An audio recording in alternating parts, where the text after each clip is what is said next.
Stonewall, Cincinnati had a very successful dinner in April of this year, their largest ever, some 900 people attending.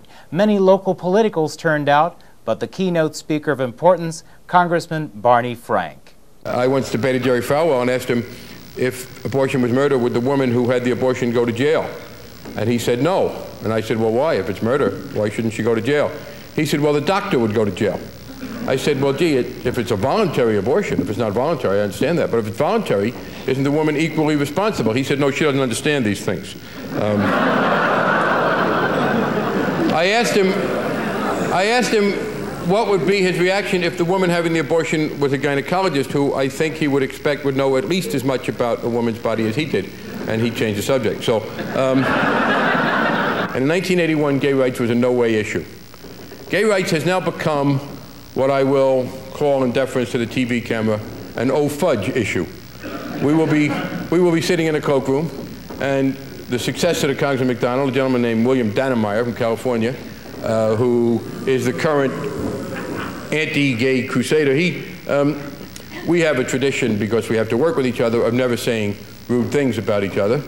And so I will simply say, and I've tried to stay within that tradition, but it does seem to me, the assumption is that we are all very wonderful people, but there are presumably degrees of wonderfulness.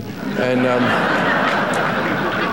I can tell you that Mr. Dannemeyer is not considered to have one of the 433 best intellects in the House of Representatives. We are not each other's enemies.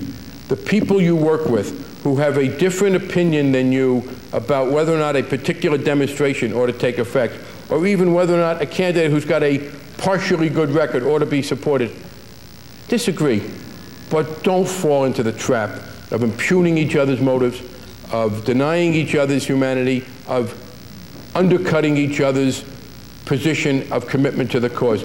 We are not each other's enemy. The enemy are the bigots who are still out there, and the people who are indifferent to bigotry. And it is essential, as we continue, to recognize the legitimacy of differences of opinion on strategy and tactics. They will happen, but they are happening within a context of us moving forward. But I would want you to borrow the one-night stand attitude is an appropriate one when you have to vote for a candidate. All it means to vote for a candidate is that that is the best you can do on that day, given the choices you got. Hey, look, we have to be very careful.